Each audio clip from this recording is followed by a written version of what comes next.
Clínico veo mucha gente que vos la ves y te das cuenta que tiene una enfermedad terminal y obviamente conocer la historia natural de esa enfermedad. Entonces cuando vos ves la persona, por ahí me pasa a mí, cuando vos ves la persona ya estás viendo los pasos y cómo va probablemente a terminar su vida. Y eso es algo que te toca. A mí, yo tuve que hacer un poco de, en España hice un curso de asistencia al paciente moribundo y cuando terminé el curso tuve que hacer terapia porque tenía un tema con la muerte que me daba cuenta que no lo tenía resuelto.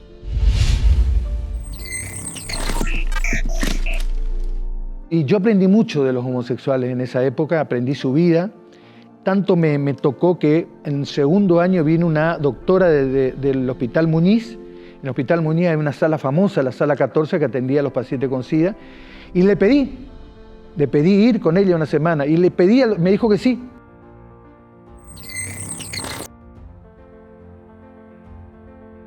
Así que fue una época de mucho aprendizaje para mí. Respeté mucho a la gente homosexual, los respeto mucho. Y entonces la pregunta que todavía me hago y por ahí trato de ver es cómo podemos hacer para educarlos sin que sea bullying, porque si vos haces una escuela para ellos ya lo estás separando, pero si van a la escuela común le hacen bullying. Sí, me chocó. ¿Te hizo ruido algo en Me algún hizo momento? mucho ruido el tema del profiláctico. O sea, y tuve muchos problemas por el tema del profiláctico, porque en ese momento había una postura que todavía no se la podía encajar. Había un sacerdote que era el padre Domingo Vaso que escribió un libro donde era muy tajante con el tema del profiláctico. Me metí, fue una muy linda experiencia. Yo estoy como subsecretario, hago política, pero después me quedé ahí, ¿viste? No es que trabajo con el doctor Casella y atiendo mucha gente, me enganché en el lado político de ayudar a la gente.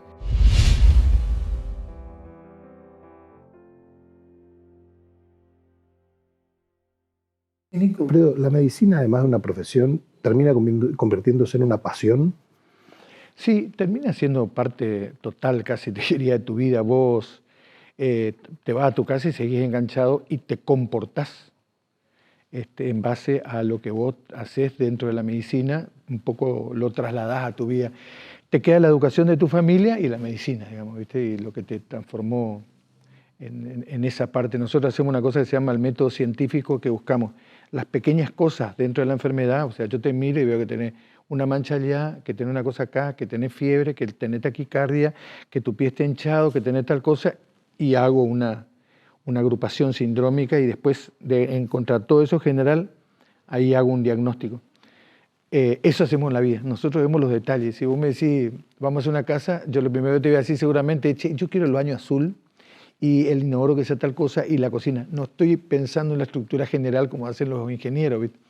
Somos así los médicos, vamos de lo menor a lo mayor. Yo es una metodología de pensamiento.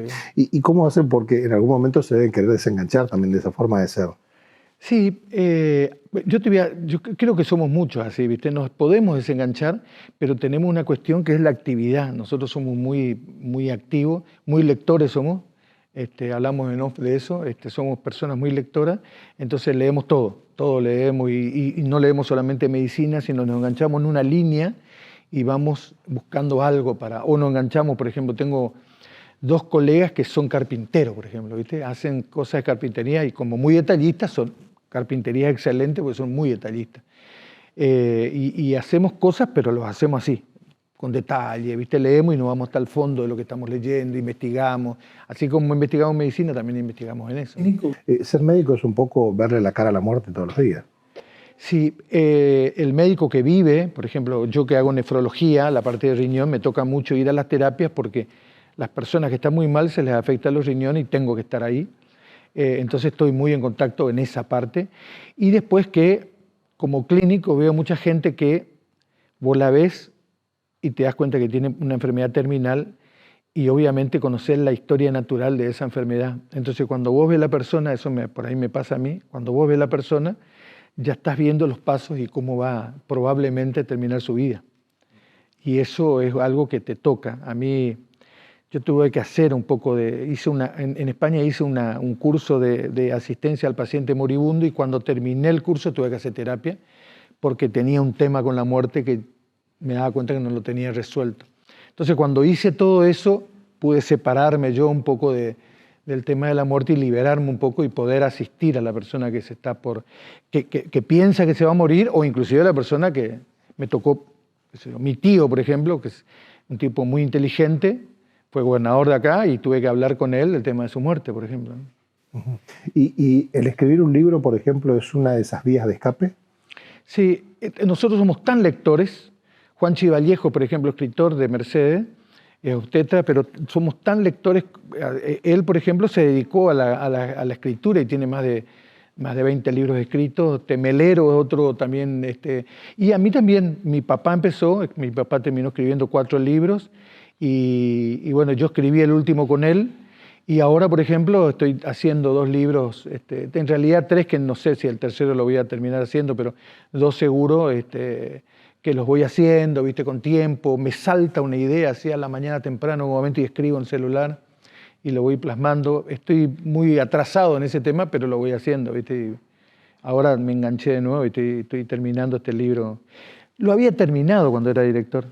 Y me voy a un lugar y dejo mi llavero, y vuelvo a la dirección. Uy, me volví el llavero tenía el pendrive. Vuelvo, estaba el llavero tirado y sin el pendrive que estaba enganchado ahí. Estaba todo el libro. Tenía un backup, pero no completo, y ahí me desinflé, ¿sabes? Me desinflé, y bueno, y después volví a retomar el libro y estoy ahí dando vuelta. O sea que no solo le daste de tu viejo la pasión por la medicina, sino también por la escritura, por la literatura, y inclusive compartiste con él el primer libro. Eso lo hicimos juntos. Lo que tiene ese libro, el libro es un libro y todo esto por nosotros se llama, porque es una frase de San Ignacio, de todo lo que pasó el Señor por nosotros, bueno, y la ciencia médica ante la pasión y muerte de nuestro Señor Jesucristo, el subtítulo. Pero lo hicimos, y la parte espiritual de ese libro es lo que él vivió mientras él hacía el libro, ¿no? Cómo fue. A mí me tocó hacer toda la búsqueda porque era el comienzo del internet fuerte, entonces toda la búsqueda bibliográfica y todas las cosas la hice yo, todas las cuestiones médicas las discutimos juntos. Y la armamos juntos, digamos, ¿viste? Ese libro tiene una cuestión histórica, que es lo que el Señor vivió en esa época y que cómo se vivía, porque yo creo que vos te vas ahora y buscas lo que fue corriente. Por ejemplo, estaba leyendo hoy este tema de que el sargento Cabral era descendiente afroamericano. Bueno, cómo vivieron en esa época, cómo vivió San Martín en esa época, era una cultura diferente. Terminé de leer el libro de Alconada Moore de La ciudad de las moscas, que habla de la fundación de La Plata, y era una forma de vivir diferente a la que vivimos nosotros. Bueno, en la época de Jesús se vivía una cuestión diferente, con una cuestión política entre los judíos y los romanos, que hizo que Jesús tenga que ser manoseado por los judíos y los romanos, y Pilato, que no quería tener problema con los judíos. Interesante ver la historia de esa época, y te explicas un poco cómo Jesús tuvo que andar más de 1 kilómetro esa noche entre una cosa y otra, y cómo fue flagelado y por qué fueron menos de 200 latigazos que recibió. Bueno, todas esas cuestiones eran cuestiones culturales de esa época. Cuestiones culturales, pero ustedes ahondaron mucho más allá de la cuestión cultural, fueron también en la cuestión médica. Sí, bueno, en esa cuestión tomamos varios puntos que eran inéditos. Por ejemplo, lo que él pasa después de la última cena, que él va al monte Getsemaní y se arrodilla y se pone a rezar, los apóstoles se van y se quedan dormidos, y él le pide al Señor, le dice: Padre, si podés apartar de mí este cáliz, era el tema de apartar de mí este sufrimiento, y él llora y él se angustia, y en un momento Lucas dice que él suda sangre, gotas de sangre. Bueno, él en ese momento hace una cosa que nosotros conocemos, ahora se habla mucho más, que está descrito médicamente como una crisis de pánico. Y esa crisis de pánico que él tiene es tan intensa que llega a esa cuestión médica de transpirar sangre, que es algo que está descrito en la medicina muy bien. Y después, cuando él va y es flagelado y es pasado por todo el cuadro de deshidratación y todo lo que él sufre, para llegar al momento de la cruz, en 2 cuestiones. Una, que si es como las pinturas, que el clavo se clavó acá, o hay un médico Barbet, que era un forense, que agarró un cuerpo, pidió permiso, un hombre muerto que murió, un preso, le clavó en una cruz, y cuando lo empezó a levantar se desgarró el clavo y se desprendió el cuerpo, porque en este lugar no aguanta el peso de una persona de 90 kilos. Jesús, por la sábana santa, sabíamos que era una persona de 1,86 m más o menos, 1,85 m y 90 y pico de kilos. Bueno, se desgarraba. Entonces empezamos a ver, y Y en realidad los romanos habían hecho más de 5.000 crucifixiones, así que tenían que saber cómo hacer. Y encontramos en el medio de todo esto, después de un trabajo de investigación que lo pueden buscar por internet, se llama Anatomía de la crucifixión. Los autores son el doctor Lagraña, el doctor Terrada y los dos doctores Reviati. Y clavamos en 3 lugares, y hay un lugar donde vos clavás y entra en el medio de los huesos de la palma de la mano, entrando en forma oblicua, sale por acá, al costado, y en ese lugar la Biblia decía que a Jesús no se le rompió ni un hueso, no se le iba a romper, decía Isaías, cuando se le clava, entra bien en el medio de 4 huesos, muy duros, y no se rompe ni uno y lo sostiene a él. Entonces nosotros postulamos de que ese lugar fue el lugar donde los romanos clavaban, tenían mucha experiencia en eso, mucho conocimiento de cómo hacer eso, eran soldados. Y entonces encontramos ese lugar como lugar. Y el tercer punto que nosotros postulamos es la forma en que Jesús fallece. Nosotros postulamos que no muere de un infarto, algunos dicen que murió deshidratado, otros plantean de que hizo, no me acuerdo otra postulación más, pero nosotros hablamos de una cosa que en medicina se llama falla multiorgánica, donde no solamente claudica el corazón, sino claudica el corazón por insuficiencia respiratoria, o sea, no tenía más oxígeno, no tenía más, los riñones tampoco le funcionaban y hace una falla multiorgánica, por eso hace el paro cardíaco. O sea que no tiene nada que ver la historia de la lanza, digamos. La lanza es posterior.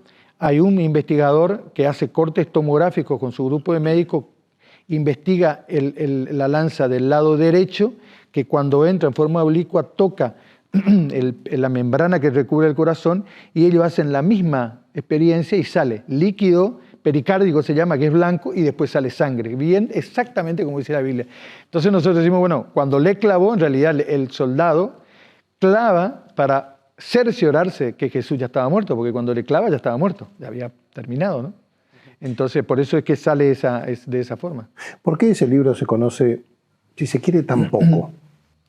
El libro se hizo... No, aquí en Corrientes. Claro, el libro se editó en Buenos Aires, es una editorial internacional, una editorial que muchos de los libros se hacían en esa época en Colombia. Este libro se hizo allá y se distribuye en todo el mundo. Entonces, cuando nosotros hablamos con el gerente de la editora, nos dice, miren, si ustedes lo hacen acá en Buenos Aires va a haber poca gente porque ustedes son conocidos en Corrientes. Ustedes lárguenlo en Corrientes, preséntenlo, va a ir mucha gente seguramente, nosotros le vamos a mandar, pero nosotros nos encargamos de distribuir a todo el mundo este libro. Bueno, le hicimos caso, el libro se publicó, se hizo una primera edición de 5.000 libros y nosotros tuvimos acá 500 y un poquito más, y lo otro se distribuyó. Y después tuvo que salir una segunda edición del libro, que nosotros ahí ya recibimos menos de Corrientes, y después se hizo una tercera edición de 5.000 libros más, y todo se editó fuera de Corrientes. Nosotros nos tocó en una feria del libro ir, sentarnos en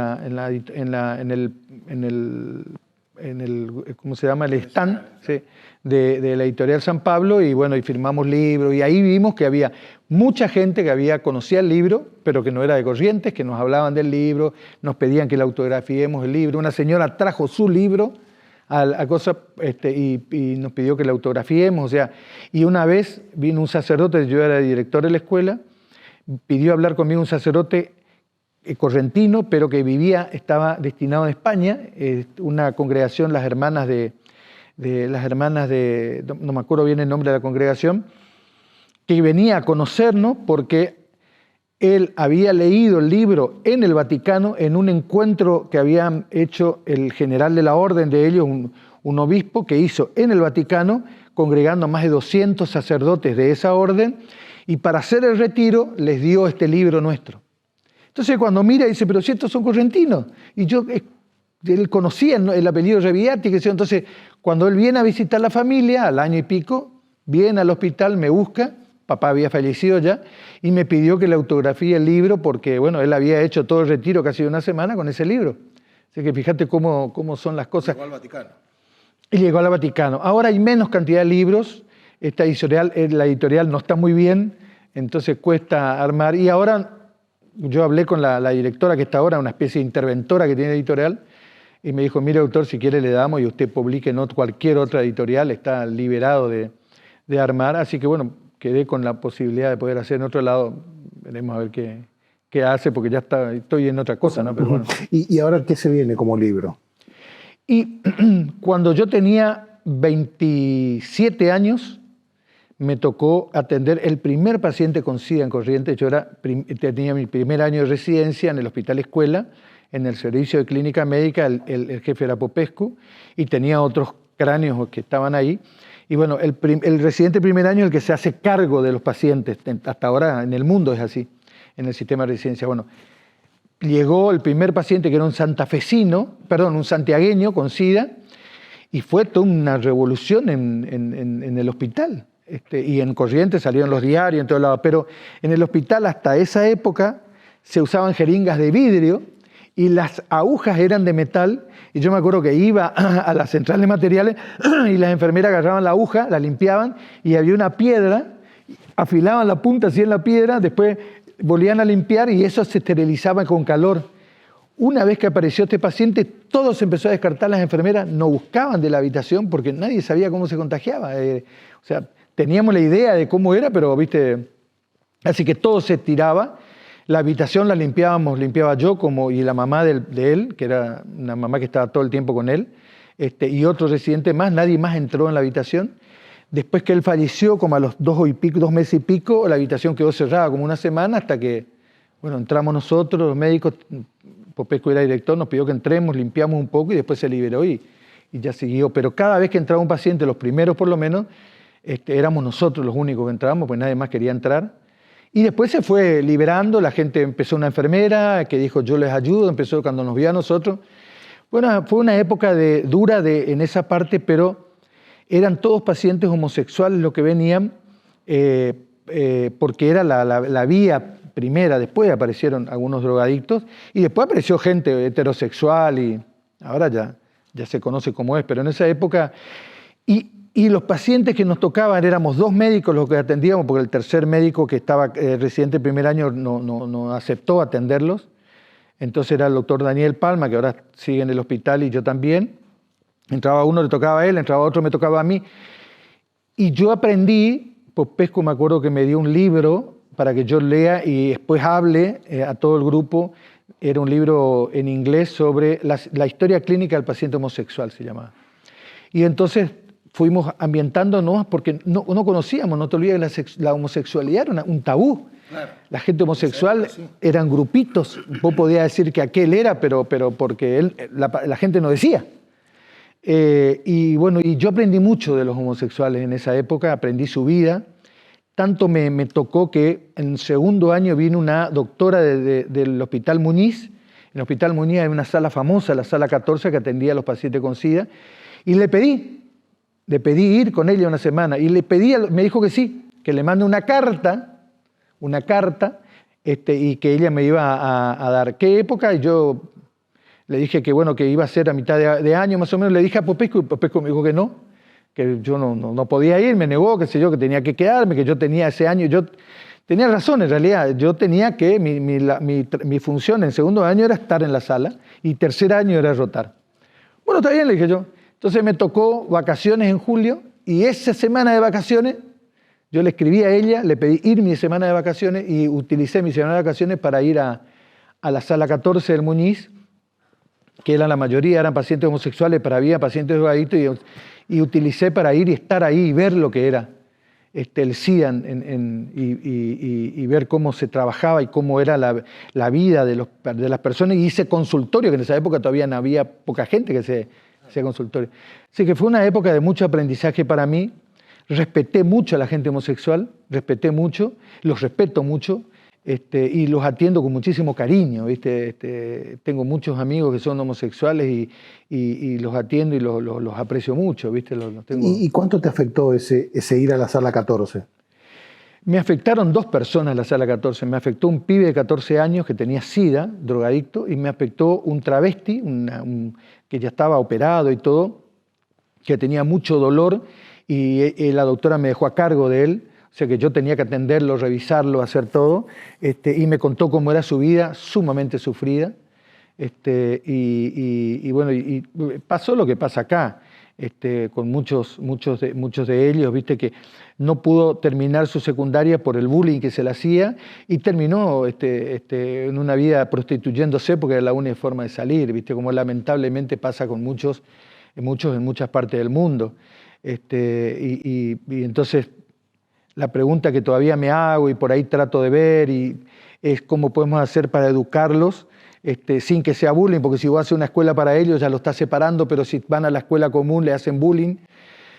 Tengo dos personas dos homosexuales que son travestis que los ayudo en muchas cuestiones. Uno es político y tiene una educación terciaria, ¿viste? Y no usa hormonas, una persona excelente y yo le ayudo en lo que puedo. Él trabaja mucho con chicos y bueno, te das cuenta que sufre mucho, ¿viste? Por su forma de no ser aceptados. Ese es el punto. Me parece que tenemos que ayudarlos mucho en eso. Vos sos un hombre muy de la iglesia, digamos, muy católico, muy creyente. ¿En algún momento te chocó lo que vivías ahí con tus enseñanzas religiosas? Sí, me chocó. ¿Me hizo ruido algo en Me algún hizo momento? mucho ruido el tema del profiláctico. O sea, y tuve muchos problemas por el tema del profiláctico, porque en ese momento había una postura que todavía no se la podía encajar. Había un sacerdote que era el padre Domingo Vaso que escribió un libro donde era muy tajante con el tema del profiláctico. O sea, hasta la duda de si el varón, el hombre, el matrimonio, el hombre tenía HIV y la mujer no podían tener relaciones porque no podían usar profiláctico. O sea, imagínate en esa época, años 70 y largo, 80, 80 y 86, 87, 88, 90, era un tema. Yo iba a unos cursos de ética, que eran una especie de retiro, que hacía el Consorcio de Médicos Católicos en Buenos Aires, una élite de médicos de Buenos Aires, está claro, ¿no? Gente de la creme de jefes de servicio, muchos de ellos escritores y todo eso, bueno, y se discutía ese tema. Después salió la misma iglesia con experiencias en Uganda, donde se vio que, bueno, vos tenías que hacer 1 punto, 2 puntos que se llaman ABC, la abstinencia a los que deseen, el hecho de ser fieles en el matrimonio era el segundo punto, pero cuando no había nada había que usar profiláctico y la iglesia tenía que aceptar el condón, por eso la C de condón. Y bueno, y se fue hablando de todo esto, pero es muy difícil plantear el tema en esta sociedad, el tema de no uso de profiláctico. Ahora en este momento lo ponemos como parte de la educación sexual y todo. Bueno, en ese momento fue un tema muy conflictivo que yo no tenía dónde ubicar dentro de la enseñanza, porque yo daba charla, ¿viste? Cómo hacer. Todas esas incertidumbres que se vivieron en esa época cuando se empezaba a trabajar en la lucha contra el SIDA, ¿tuvieron algún paralelo con toda la incertidumbre que se vivió cuando se empezó a pelear contra el COVID? Sí, vos sabés que sí, en lo que era, porque nosotros ahora hablamos y nos emocionamos. Yo hablo de emocionarme y me viene a la cabeza el último acto cuando se inauguró la Plaza La Cruz, donde fue el gobernador y estaba el ministro, estaba un montón de gente. Ahí está la estatua de Juan Ramón Vidal, de la lucha contra la fiebre amarilla. Ahí también luchó mi bisabuelo. Bueno, y ahí se hizo todo el monumento a las personas que murieron por el COVID y sobre todo los agentes de salud. Eso es fuerte. Pero además de eso hay mucha gente que no aceptó ir. Y yo tuve experiencias con gente que trabajaba conmigo, con gente que no aceptó ir, que los respeté porque tenían miedo. El único tema era que en algunos momentos fue un tema duro porque no había otra gente, porque no aclararon que no querían ir por eso, hasta que, bueno, decían, mira, yo no me animo a ir y bueno, está bien, listo, quédate. Pero fueron momentos y yo tuve que trabajar 2 años solo como médico dializando los COVID porque no tenía quien me reemplace. La única que quería reemplazarme era mi mujer, pero ella tenía que atender a los pacientes que no tenían COVID, que había que dializarlos. Y además yo quería que alguien quede con mi familia, porque alguien tenía que quedar. Así que yo estuve 2 años con esos pacientes dializando y con un grupo de 3 personas y nadie más. ¿Vas a escribir también sobre eso? Yo quiero hacer lo que hizo Alconada Amur en el libro de Pausa. Te voy a contar esto, lo tengo en mi cabeza y ahora te estoy contando a vos y a la gente que ve este programa. Preguntas tengo 12 preguntas hasta ahora de cómo vivieron el COVID, qué pasó en su época en el COVID, cómo las vivieron, como para todos saber. Él hace a grandes personalidades del mundo y dan ideas, te digo, que son interesantes de leerlas, de lo que cada uno vivió en ese momento, ¿viste? Que salen estos miedos, por ejemplo, ¿viste? Bueno, estoy con la idea de hice 12 preguntas y voy a empezar a encuestar a algunas personas de Corrientes cómo vivieron, desde personas que tuvieron que dirigir hasta el último que estuvo, buscar a toda esa gente y entrevistarle. Por ahí te pregunto a vos cómo lo viviste, ¿no? Que también lo pasamos. Es que la vez lo pasamos. ¿Tu etapa en la política está terminada, Alfredo? No, yo hice en ese momento... Vos sabés que yo me afilié al Partido Radical cuando era director, me gustó mucho, y le llamé a Gustavo Estadio, un abogado que trabaja en el Ministerio de Salud, le dije, che, Gustavo, ¿cómo es este tema? Y me dijo, no, mira, así, yo me quiero afiliar. Bueno, te voy a traerlo. Y me afilié al Partido Radical, y después me llamaron porque había que poner un candidato para diputado nacional. Estaba Sofía Brambila, que por ahí no era tan conocida, y yo estaba muy expuesto, entonces me piden que esté yo, porque la otra era una candidata de Macri, pero tenía que salir, y bueno, me metí, fue una muy linda experiencia. Yo estoy como subsecretario, hago política, pero después me quedé ahí, ¿viste? No es que trabajo con el doctor Casella y atiendo mucha gente, me enganché en el lado político de ayudar a la gente. Y estoy como subsecretario y voy a los actos, pero no soy el político que uno conoce, digamos, ¿viste? Sos feliz haciéndolo lo que haces, digamos. Ahora sí, ahora estoy enganchado, me he posicionado en un lugar donde mucha gente me llama, puedo ayudar. Creo que el médico que hace política es porque ayuda mucho a la gente como médico y le sale fácil ayudar a la gente en la política, ¿no? Seguro. Gracias por haber venido. Al contrario, gracias a vos.